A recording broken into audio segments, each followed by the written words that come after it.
The GPS died somewhere between nowhere and the middle of nowhere, leaving Sarah staring at a black screen while rain hammered the windshield like angry fists. She'd been driving for 14 hours straight, her eyes burning from the endless stretch of asphalt that seemed to swallow her headlights whole.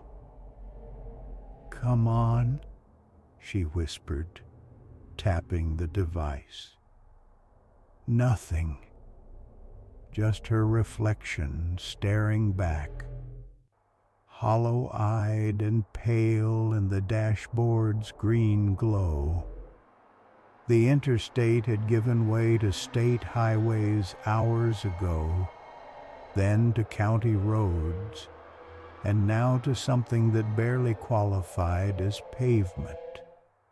Sarah couldn't remember making the turn that led her here, onto this narrow strip of crumbling asphalt that cut through dense forest like a scar. The trees pressed close on both sides, their branches forming a tunnel that blocked out the storm-darkened sky. Her phone showed no signal. Of course.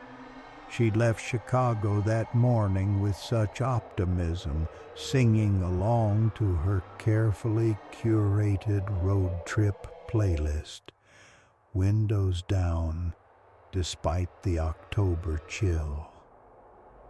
The job interview in Portland was supposed to be her fresh start, a chance to leave behind the wreckage of her marriage, the suffocating disappointment of her old life.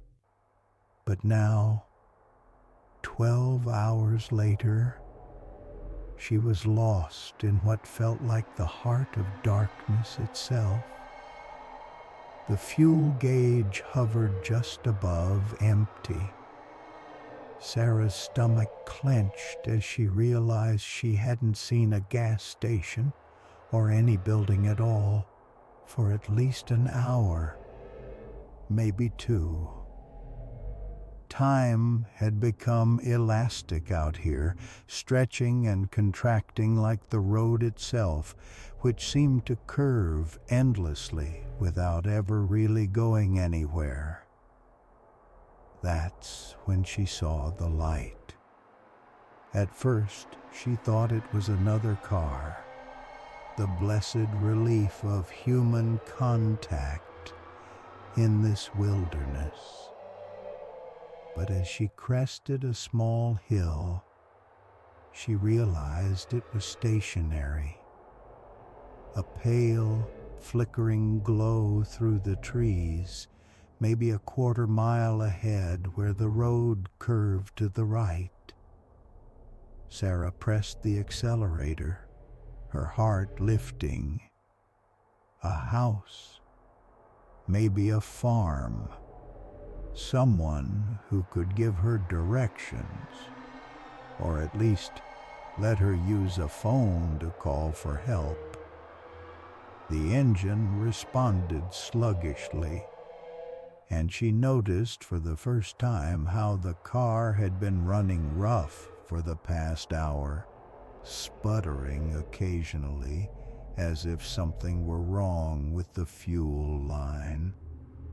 The light grew brighter as she approached, but it wasn't the warm yellow of house windows.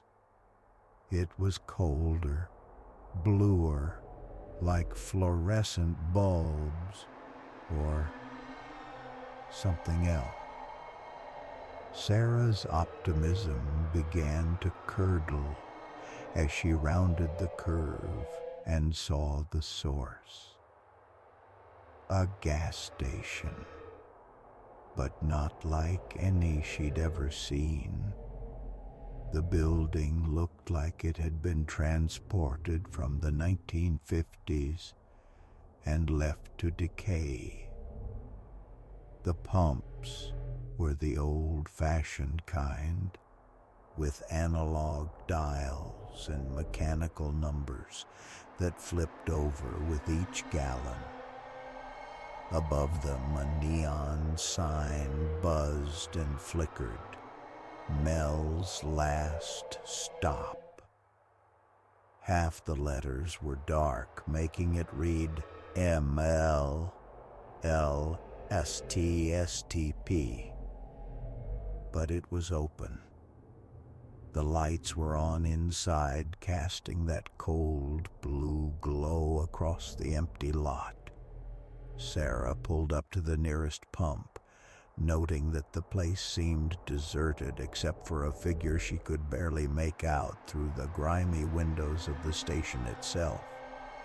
She turned off the engine and sat for a moment, listening to the rain drum on the roof. Something felt wrong about this place, but she couldn't put her finger on what. Maybe it was just the isolation, the way the forest seemed to press in from all sides, or the fact that she hadn't seen another car for hours. The fuel gauge stared back at her accusingly. She had no choice. Sarah grabbed her wallet and ran through the rain to the station door. A bell chimed as she entered, a thin, discordant sound that seemed to hang in the air longer than it should have. The interior was a museum of automotive nostalgia, shelves lined with products that looked decades old, their labels faded and dusty.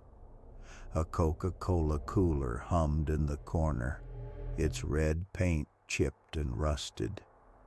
Behind the counter sat a man who looked as old as the station itself. His face was deeply lined, weathered like cracked leather, and his eyes were the pale blue of winter sky. He wore a mechanic's coveralls with Mel embroidered over the pocket in faded red thread. "Evening," he said, his voice like gravel in a cement mixer. "Rough night to be traveling." "Yeah," Sarah replied, forcing a smile. "I'm pretty lost.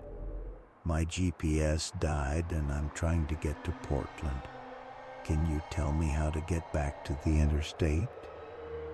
Mel studied her for a long moment, his pale eyes unblinking.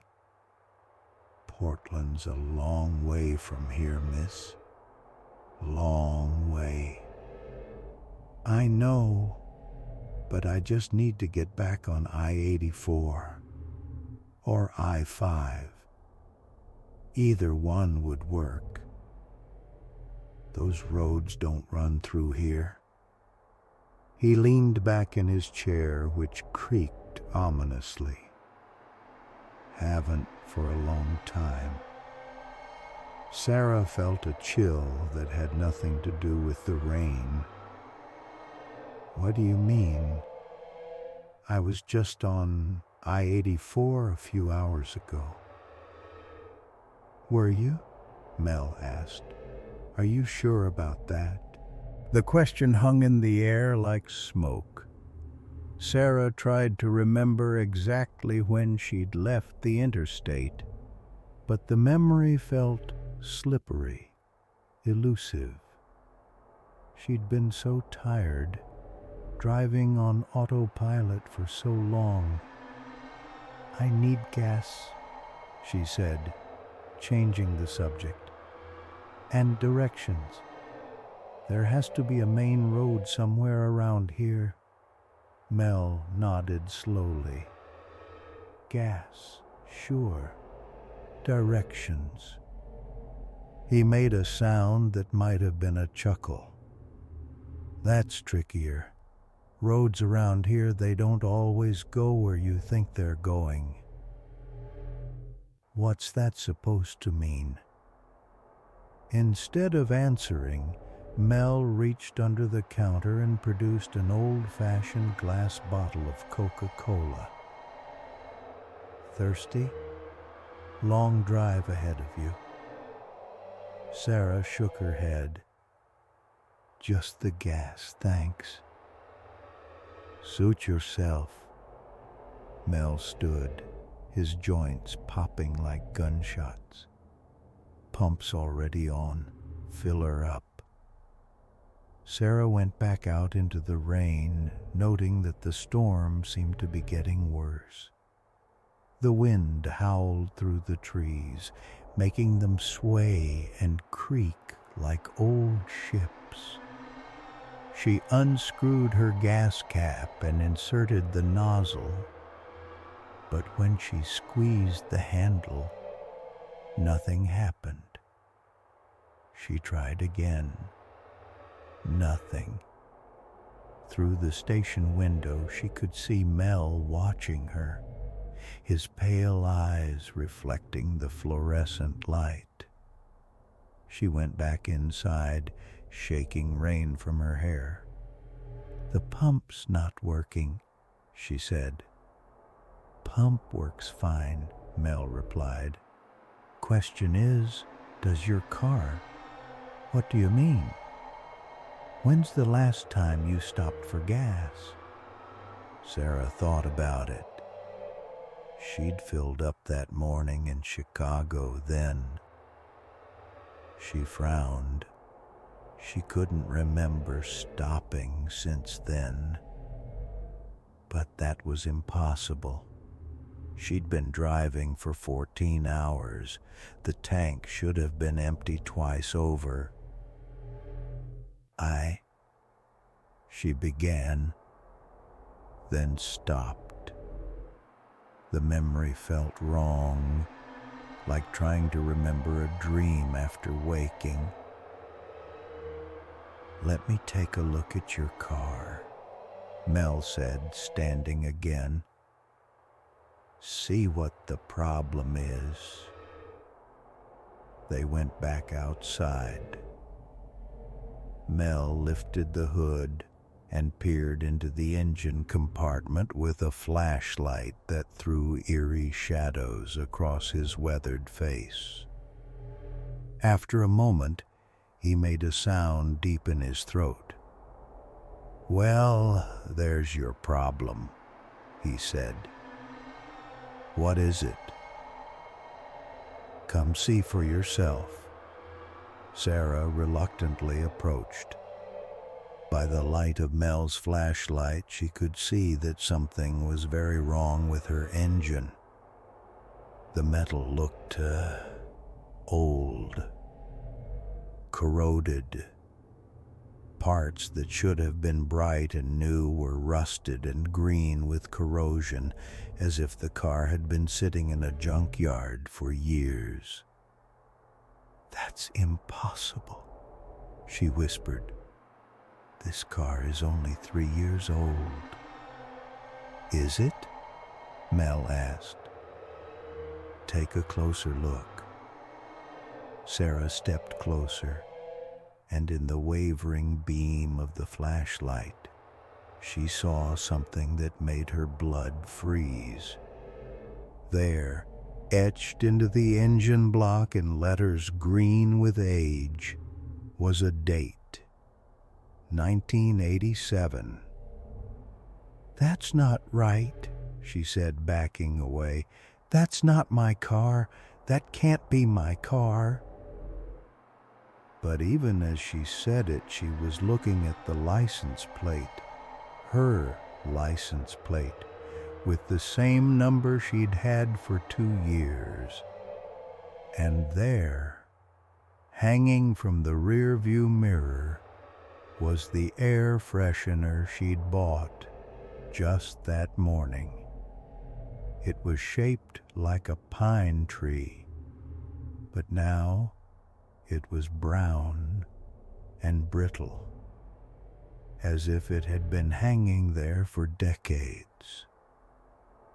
Time works different out here, Mel said, closing the hood with a rusty screech. Some folks, they get turned around on these old roads. They find themselves elsewhere. Elsewhere.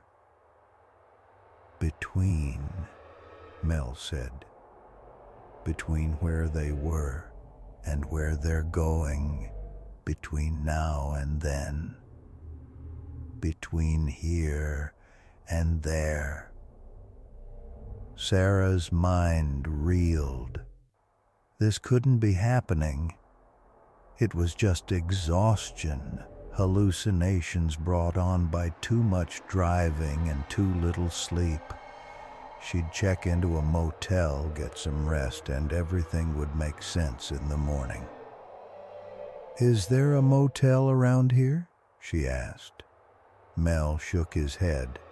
"No motels, no hotels, just the road, and it only goes one way from here." "Which way is that?" "Forward," Mel said. "Always forward, never back." Sarah looked at the road stretching ahead into the darkness. The rain had stopped, but the silence that replaced it was somehow worse. Heavy and oppressive, like the quiet before an earthquake. "How long have you been here?" she asked. "Long time," Mel replied. "Stopped here for gas myself, must be 40 years ago now, maybe 50. Time gets away from you." 40 years. Sarah stared at him. "You've been here for 40 years? Give or take. Car broke down, just like yours. Figured I'd wait for a tow truck." He laughed, a sound like wind through dry leaves. Still waiting. Sarah felt panic rising in her chest like floodwater. "This is insane. I'm calling the police." She pulled out her phone, but the screen showed the same thing it had for hours. No signal. "Phone won't work," Mel said. "Nothing works here the way it should, except the road. Road always works." "What road? Where does it go?" "Somewhere else," Mel said.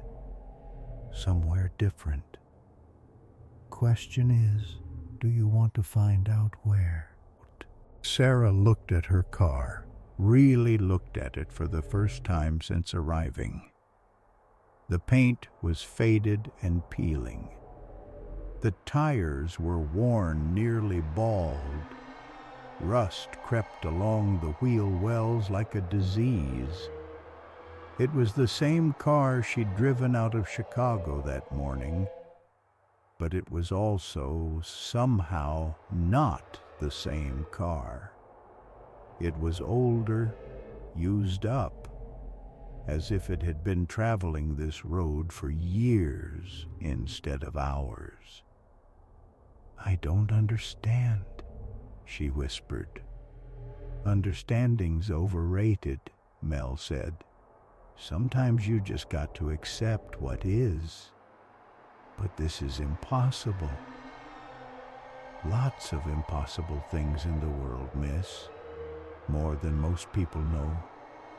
These old roads, they remember things. They remember when the world was different, when the rules were looser. Sometimes, if you're not careful, if you take a wrong turn or drive too long or want something too badly, you slip through the cracks, end up somewhere that isn't quite here or there." Sarah stared at the road ahead. In the distance, she could see a faint glow. Not electric light, but something softer, warmer, like sunrise or the lights of a distant city. "What's that light?" she asked. "That," Mel said, "is where the road goes, where it's always gone, for folks like us." Folks like us? The lost ones, the ones who took a wrong turn somewhere along the way, literally or figuratively. He studied her face in the reflected glow of the station lights. "What were you running from, miss?" The question hit her like a physical blow. Because he was right, she had been running. From her failed marriage, from her dead-end job, from the crushing weight of expectations that had never quite fit. She'd told herself she was running toward something, but deep down, she'd known the truth. "It doesn't matter now," she said. "No," Mel agreed. "It doesn't. Question is, what do you want to do about it?" Sarah looked at her car, then at the road stretching ahead into the unknown. Behind her, the way she'd come was lost in darkness. Not just the darkness of night, but something deeper. She had the feeling that even if she tried to go back, she wouldn't find the same road, wouldn't find Chicago, or her old life, or anything she'd left behind. "If I drive ahead," she said, "where will I end up?" "Somewhere else," Mel said. "Somewhere new. Might be better than where you came from. Might be worse. Only one way to find out. And if I stay here, then you stay here, like me, waiting for something that ain't never coming." Sarah looked at the station, at its cracked windows and peeling paint, at the products that seemed frozen in time, at Mel himself with his ancient eyes and weathered face. She imagined herself in 10 years, 20 years, 40 years, still standing in this same spot, still waiting for rescue that would never come. "The car won't start," she said. "Car'll start," Mel said. "Question is whether you want it to." Sarah walked to the driver's door and got in. The interior smelled different now. Not the familiar scent of her car, but something older, mustier, like a museum or an attic. She put the key in the ignition and turned it. The engine coughed, sputtered, then caught. It ran rough, like it was on its last legs. But it ran. She rolled down the window and looked at Mel, who was watching from the station doorway. "Will I see you again?" she asked. "Depends," he said. "Road's got lots of stops. Never know who you might run into." Sarah put the car in drive and pulled away from the station. In her rear-view mirror, she watched Mel's last stop grow smaller and dimmer until it was just another glow in the darkness. Then it was gone entirely, as if it had never existed at all. The road stretched ahead, and Sarah drove toward the distant light. She had no idea what she would find there, or what would happen when she arrived. But for the first time in years, that uncertainty didn't frighten her. Behind her, the past faded into darkness. Ahead, the future waited like a sunrise she couldn't quite see yet. Sarah pressed the accelerator and drove forward into whatever came next, leaving the last mile of her old life disappearing in the darkness behind her. The first time Jake saw the hitchhiker, he was doing 75 on Interstate 40, somewhere between Albuquerque and Flagstaff. The desert stretched endlessly on both sides, a moonscape of sand and sagebrush under the blazing afternoon sun. His girlfriend, Emma, was asleep in the passenger seat, her head tilted against the window, dark hair spilling across her face. They'd been driving for 6 hours straight, fleeing the suffocating heat of Phoenix after their disastrous vacation.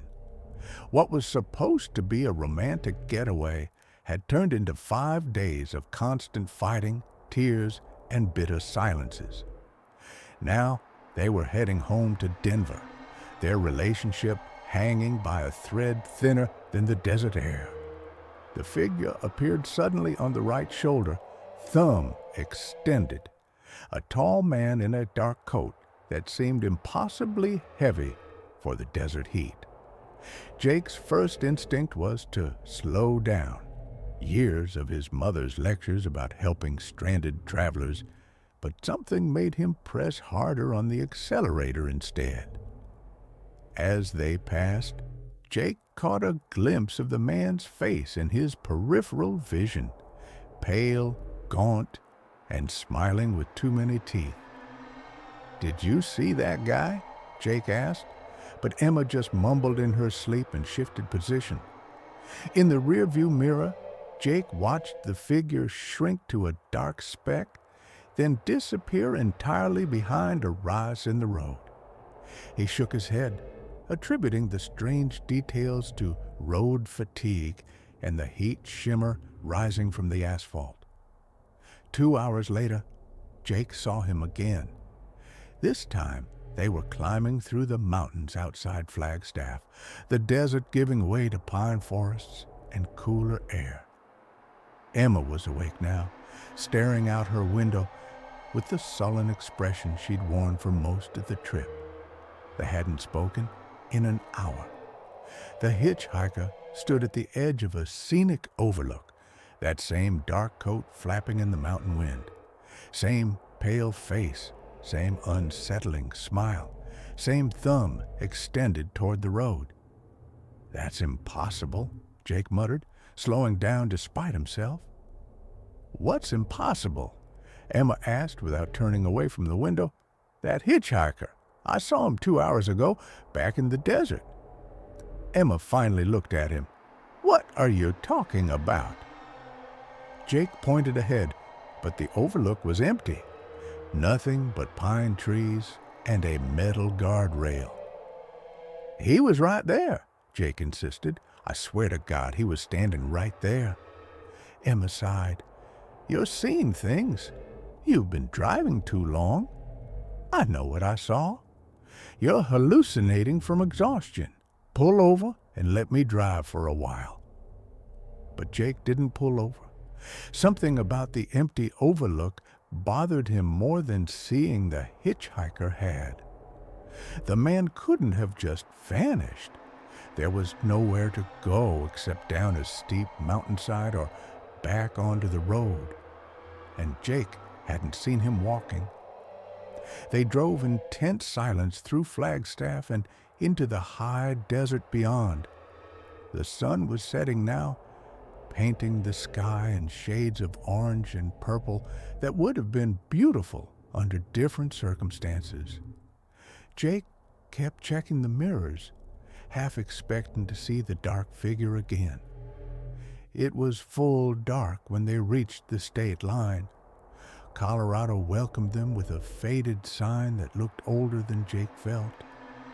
Emma was asleep again, curled up with her back to him in a position that spoke volumes about the state of their relationship. The highway was empty, except for the occasional long-haul trucker. Jake was considering pulling over for the night when he saw the lights in his rearview mirror, two bright points gaining on them fast. Too fast. The vehicle, Jake couldn't tell what kind in the darkness, was doing at least 90, maybe 100. As it got closer, Jake could see it weaving slightly, crossing the center line and then overcorrecting back. Drunk driver, he thought, or someone falling asleep at the wheel. Jake moved to the right lane and slowed down, hoping the maniac would pass and leave them alone. But instead of passing the vehicle, Jake could see now it was a pickup truck, old and battered, pulled up alongside them and matched their speed. The truck's windows were tinted so dark they looked like black mirrors, but Jake could feel eyes watching him from inside. The truck stayed beside them for several miles, matching every speed change, every lane adjustment. When Jake sped up, it sped up. When he slowed down, it slowed down. "What the hell," Jake muttered, his hands tightening on the steering wheel. Finally, he'd had enough.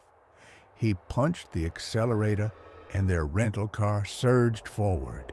The truck fell behind, its headlights shrinking in the mirror. Jake breathed a sigh of relief and settled back to a comfortable cruising speed. That's when he saw the hitchhiker for the third time. The man stood directly in their headlight beams, right in the middle of the highway. Jake had maybe 2 seconds to react. He yanked the wheel hard to the left, tires screaming against asphalt. The car skidded sideways, then overcorrected, sending them into a spin that seemed to last forever. When they finally came to rest on the shoulder facing backward, Jake's heart was hammering against his ribs. Emma was awake now, gripping the door handle with white knuckles. "What happened?" she gasped. "There was someone in the road," Jake said, his voice shaking. Someone was standing right in the middle of the road. They both looked ahead, behind them now since they were facing the wrong direction. The highway stretched empty in both directions, illuminated by their headlights and the pale glow of the moon. "I don't see anyone," Emma said. "He was there. I swear to God, he was right there." Emma studied his face in the dashboard light. "Jake, you're scaring me. Maybe we should stop for the night." Jake was about to agree when he noticed something in the side mirror. The pickup truck had stopped about a quarter mile back, its headlights creating 2 bright dots in the darkness. As he watched, the driver's door opened and a figure got out. Even at that distance, even in the darkness, Jake could see the man's pale face and the dark coat that hung too heavy for the desert night. "Start the car," Emma whispered. She'd seen it too. Jake turned the key, but the engine just clicked. He tried again. Nothing. The figure was walking toward them now, moving with an odd, jerky gait, like a marionette controlled by an amateur puppeteer. As he got closer, Jake could hear him whistling, a tuneless, discordant sound that made his skin crawl. "The doors," Emma said. "Lock the doors." Jake hit the lock button, and they both huddled in their seats. As the whistling grew louder, the figure was maybe 50 yards away now, and Jake could see he was smiling that same too wide smile. "Call 911, Jake said. Emma fumbled for her phone, then cursed. No signal. The man was 20 yards away now, close enough that Jake could see his eyes, or rather, the dark hollows where his eyes should have been. Close enough to see that his smile revealed not teeth, but something else entirely. Something that squirmed and writhed in the darkness of his mouth. Jake tried the ignition again. This time, the engine turned over, coughing to life like a dying animal.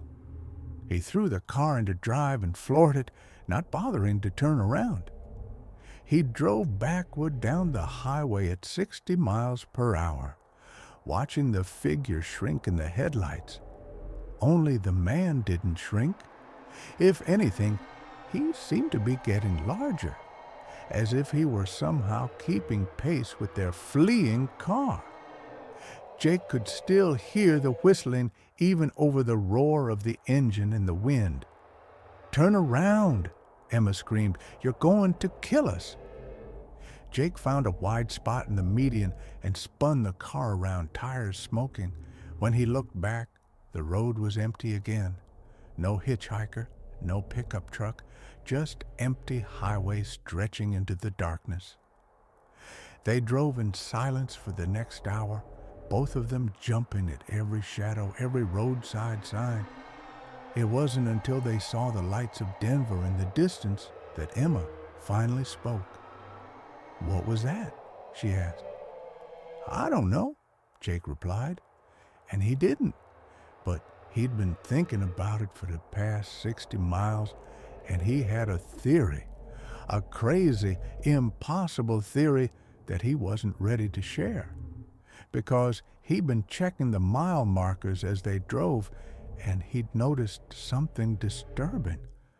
No matter how far they traveled, no matter how fast they went, they kept passing the same marker, mile 237, over and over again, like they were stuck in some kind of loop.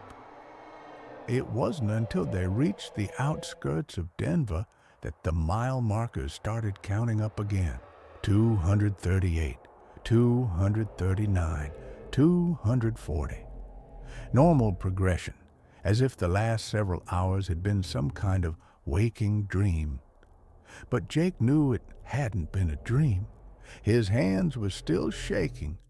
Emma was still pale and quiet beside him. And when he checked the odometer, it showed they'd driven exactly as many miles as they should have. Everything was normal. Everything except the business card he found tucked under his windshield wiper when they stopped for gas on the outskirts of the city. The card was old, yellowed with age, and the writing was in a font that looked like it belonged on a 1950s movie poster. "Desert Transport Services," it read. "We'll get you where you need to go. Ask for Eddie." On the back, in handwriting that looked like it had been done with a quill pen, was a message. "Thanks for the ride. See you next time. E." Jake crumpled the card and threw it in the trash, but he could swear he heard whistling as it hit the bottom of the can. 3 months later, Jake and Emma broke up. The road trip had been the final nail in the coffin of their relationship, but it wasn't the fighting or the stress that did it. It was the dreams. They both had the same dream, night after night. They were back on that dark highway, mile marker 237 flashing past in endless repetition. And in the dream, they always stopped, always picked up the hitchhiker, always let him into the back seat, where he sat whistling that tuneless song while his hollow eyes watched them in the rearview mirror. In the dream, they never reached Denver. They just drove and drove past the same mile marker with their passenger whistling softly behind them until they realized they weren't passengers anymore. They were cargo. And the road they were on didn't lead anywhere at all. It just went around and around forever and ever, carrying its passengers to nowhere. Jake tried to tell himself it was just psychological trauma from a stressful experience. Road hypnosis combined with relationship stress and too much caffeine. But deep down, he knew better, because sometimes late at night when he was driving alone, he would see mile marker 237 flash past in his peripheral vision. And sometimes, just sometimes, he would catch the faint sound of whistling on the wind. He never stopped to pick up hitchhikers anymore. Not ever. Because he had the feeling that if he did, he might find out what Eddie's transport service really transported, and where the road past mile marker 237 really led. Some roads, Jake had learned, were better left untraveled. Some passengers were better left by the side of the road, and some trips never really ended. They just waited for you to come back and finish what you started. The last thing Jake heard before he finally stopped having the dreams was Emma's voice on his voicemail 3 weeks after their breakup. She was crying, her words barely coherent. "Jake," she said, "I'm on I-40 again. I don't know why I came back here, but I did. And Jake, I can see him. He's standing at mile marker 237 and he's waving at me. He looks different now. He looks like us, Jake. Like we looked that night. And I think I'm going to stop. I think I have to stop." The message ended there. Jake tried calling her back, but her phone went straight to voicemail. He drove to I-40 that night, searching every mile between Albuquerque and the Colorado border. He never found her car, never found any trace of her at all. But he did find mile marker 237, and standing beside it, thumb extended toward the road, was a figure in dark clothes. As Jake drove past as fast as his car would go, he caught a glimpse of the hitchhiker's face. It was Emma, pale and gaunt, with hollow eyes and a smile full of things that squirmed in the darkness. She waved as he passed, and Jake could swear he heard her voice on the wind calling his name. He never drove that stretch of highway again, but sometimes, on quiet nights when the wind was just right, he could still hear her whistling.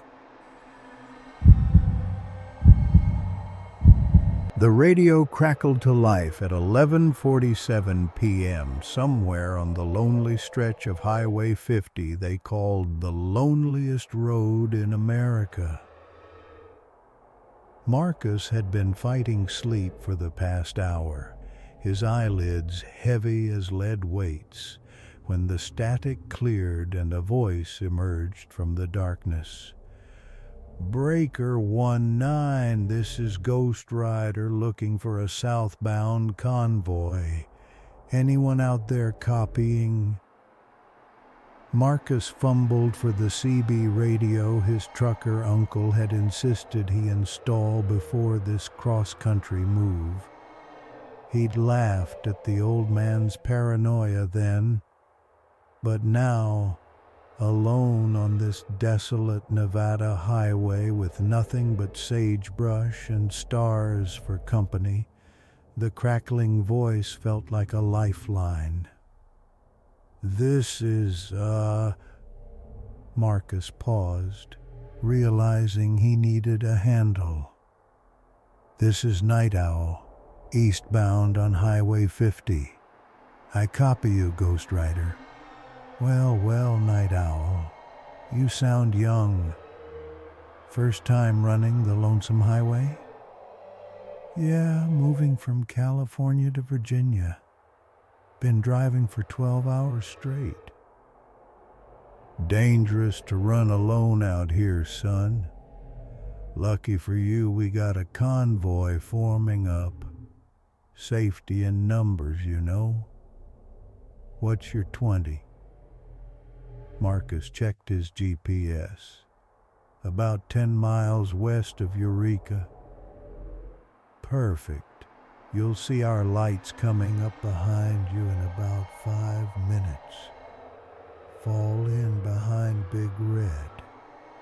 That's the 18-wheeler with the flame paint job. We'll get you through the worst of it. The worst of what? But the radio had gone silent, except for the soft hiss of static. Marcus adjusted his rear-view mirror, and sure enough, 5 minutes later, he saw lights approaching from behind. Not just one truck, but a whole line of them, maybe 8 or 10 vehicles, spread out across both lanes. As they got closer, he could make out the lead truck, a massive red semi with orange and yellow flames painted along its sides that seemed to flicker and dance in the headlights. The convoy slowed as it reached him, and Marcus pulled into the right lane behind Big Red. Through his rear window, he could see the other vehicles falling into formation. More semis, a few pickups, and what looked like an old-school bus painted matte black. Welcome to the family, Night Owl, Ghost Rider's voice crackled through the radio. Just stay in line and keep your eyes on the road. We'll have you through the dead zone in no time. Dead zone? Marcus asked, but again, no response. For the next hour, they drove in perfect formation through the Nevada desert. Marcus found himself relaxing for the first time since leaving Sacramento. There was something comforting about being part of the convoy, watching the synchronized dance of red tail lights ahead and the steady sweep of headlights behind.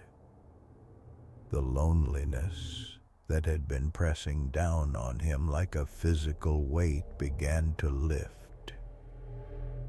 It was just past midnight when things started to get strange. The first thing Marcus noticed was the speed. Big Red was gradually accelerating, pushing past 70, then 80, then 90 miles per hour. The entire convoy moved as one unit, maintaining perfect spacing even at the dangerous speed. Marcus gripped his steering wheel tighter, his small Honda struggling to keep pace with the massive trucks. "Ghost Rider, we're going pretty fast," he said into the radio. "Speed limit's only 75. "Speed limit don't matter out here in the dead of night," came the reply.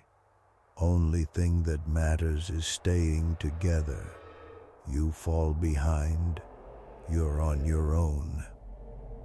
The second strange thing was the other traffic, or rather the complete lack of it. For 2 hours they hadn't passed a single vehicle going the other direction. No cars, no trucks, nothing. Highway 50 was remote, but it wasn't completely deserted. Marcus had seen plenty of traffic during the day. "Where is everyone?" he asked. "Smart folks don't drive the lonesome highway after midnight," Ghost Rider said.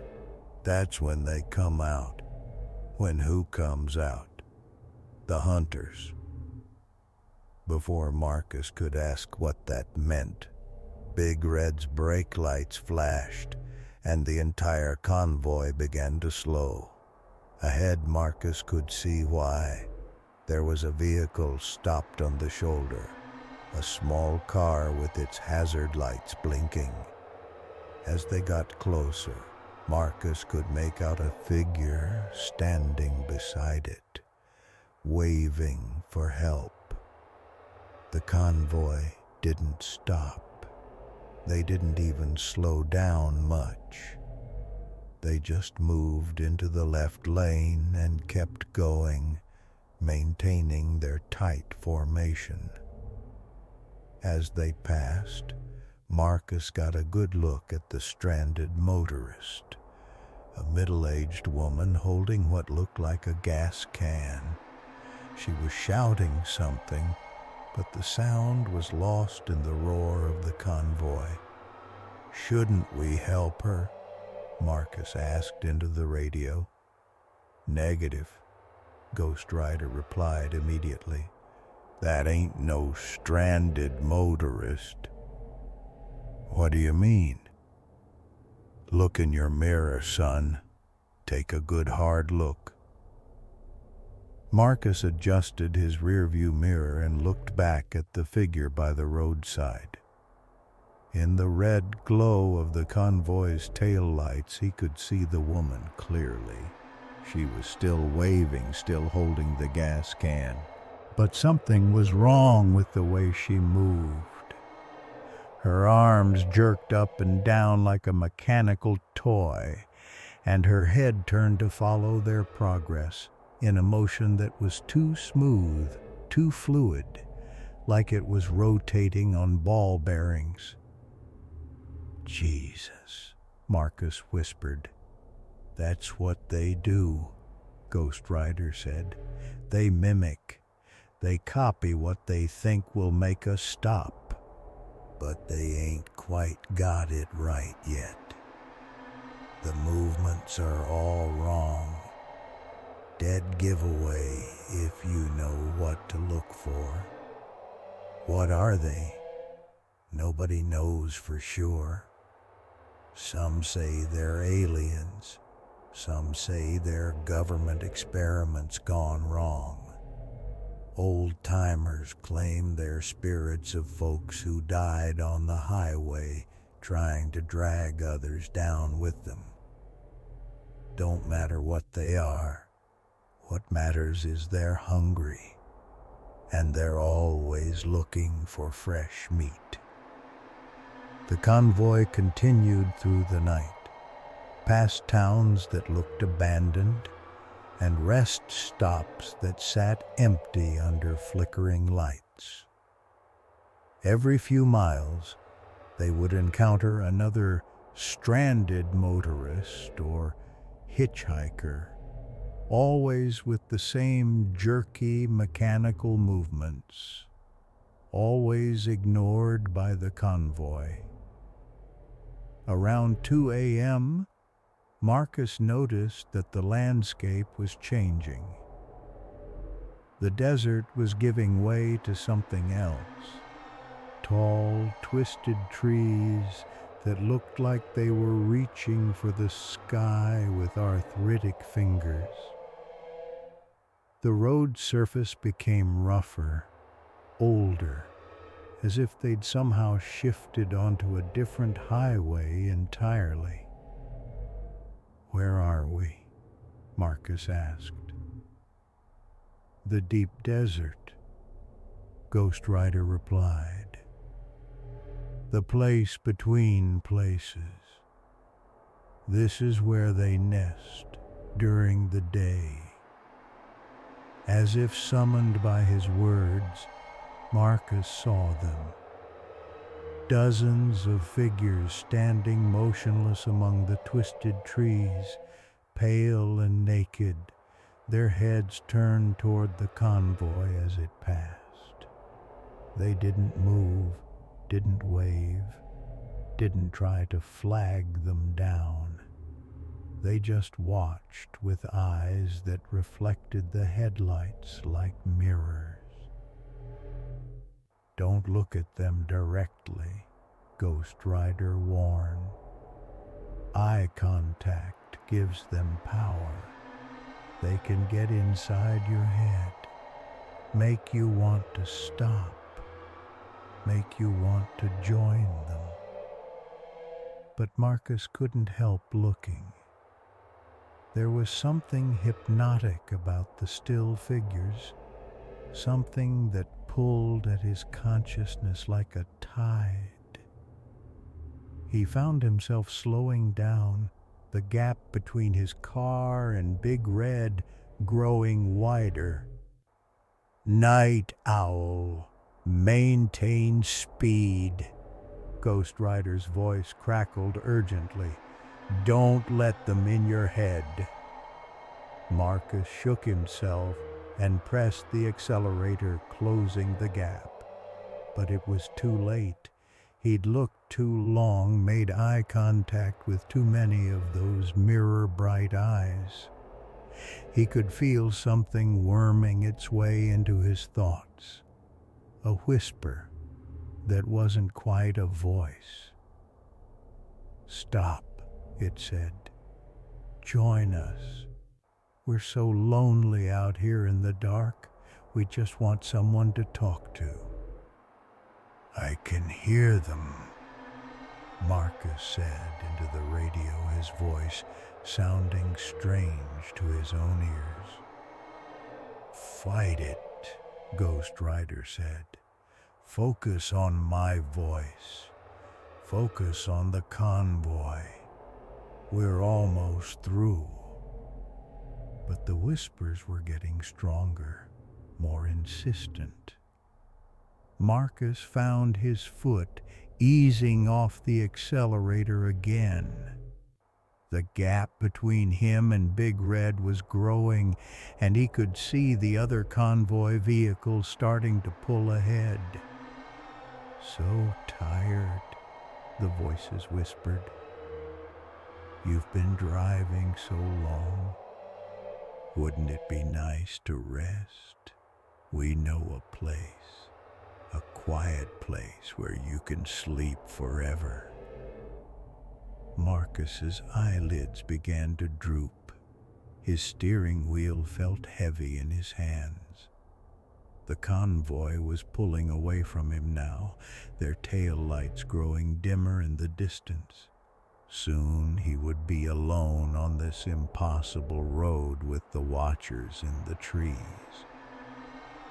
That's when he heard a new voice on the radio. Not Ghost Rider this time, but a woman. Young, frightened, desperate. "Please," she said, "if anyone can hear this, please help me. I've been trapped here for 3 days. My car broke down and they won't let me leave. They keep pretending to be people I know, trying to get me to come out of my car. Please, if anyone's out there." The transmission cut to static. Then Ghost Rider's voice returned. "You hear that, Night Owl? That's what happens when you fall behind. That's what happens when you stop. You want to end up like her? The image of the young woman trapped in her car, surrounded by those pale watchers, was enough to shake Marcus from his trance. He floored the accelerator, his little Honda's engine screaming as he raced to catch up with the convoy. But they were gone. The road ahead was empty, just dark asphalt stretching into the pre-dawn gloom. Marcus's headlights swept across the twisted trees, and he could see the watchers stepping out from behind the trunks, moving toward the road with that same jerky, mechanical gait. "Ghost Rider," he called into the radio. "Where are you? I can't see the convoy." Static. Then, faintly, as if from a great distance, "You look too long, son. Let them in too deep. We can't help you now." The figures were on the road now, forming a line across both lanes. Marcus could see their faces clearly in his headlights, or rather, the approximations of faces. The features were almost right, but not quite, like someone had described a human face to an artist who had never seen one.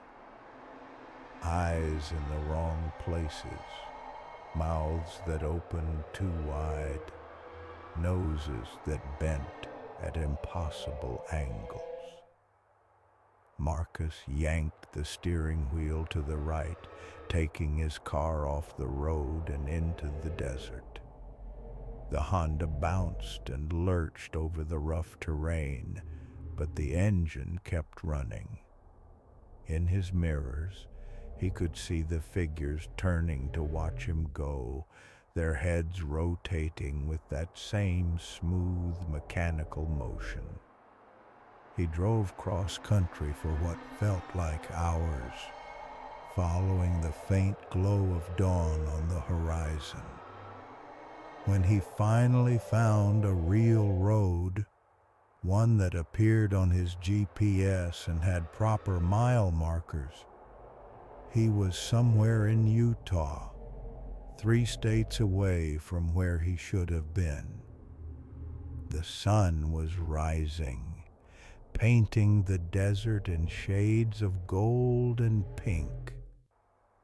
In the daylight, the nightmare of the convoy and the watchers seemed impossible, like something from a fever dream. But when Marcus checked his fuel gauge, it read exactly what it should for the distance he'd supposedly traveled. And when he called his uncle to tell him about the CB radio's first use, the old man's voice went very quiet. "You met the midnight convoy," his uncle said finally. "I was hoping you wouldn't run into them." "You know about them?" "Every trucker who's driven the lonesome roads knows about them. They're the ones who didn't make it through, the ones who stopped when they shouldn't have, or fell behind, or looked too long at things that shouldn't be looked at. Now they help other drivers get through safe, trying to make up for their own mistakes." "But Ghost Rider got me through. I made it." "Did you? Check your mirrors, son. Really look." Marcus adjusted his rearview mirror and looked at his own reflection. For just a moment, his eyes seemed to shine with that same mirror-bright gleam he'd seen in the watchers. For just a moment, his face looked not quite right, as if someone had described it to an artist who had never seen him. Then the moment passed, and he looked normal again. Tired, shaken, but normal.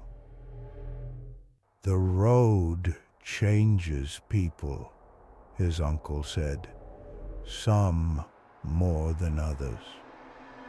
Question is, how much did it change you?" Marcus drove the rest of the way to Virginia in daylight, avoiding the highways after dark. But sometimes, when he was alone in his new apartment, he would hear the crackle of CB radio static coming from empty rooms, and sometimes, late at night, he would catch himself staring out the window at the distant interstate, wondering what convoys might be forming up out there in the darkness. He never drove at night again, but that didn't stop him from dreaming about it. In his dreams, he was back behind Big Red, part of the midnight convoy, helping other lost travelers find their way through the dead zone. In his dreams, his eyes shone like mirrors, and his voice crackled through CB radios, offering help to the stranded and the lost. "Breaker 19, he would say in the dreams. "This is Night Owl, looking for eastbound traffic. Anyone out there need help getting through the dark?" And sometimes, when he woke up, his throat would be sore, as if he'd been talking for hours. Sometimes, there would be dust on his shoes that looked like it came from the Nevada desert.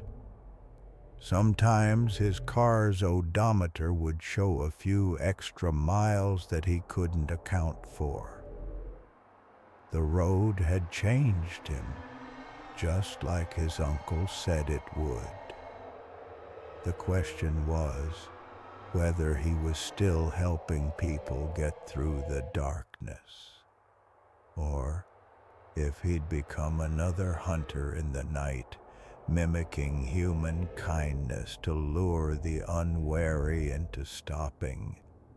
Marcus never found out for sure, but sometimes, on quiet nights when the wind was right, truckers driving the lonesome highways would pick up a CB transmission from someone calling himself Night Owl, offering to help them through the dead zone. And those who were smart enough to keep driving, to stay with the convoy, to never look directly at the watchers in the trees, made it through just fine.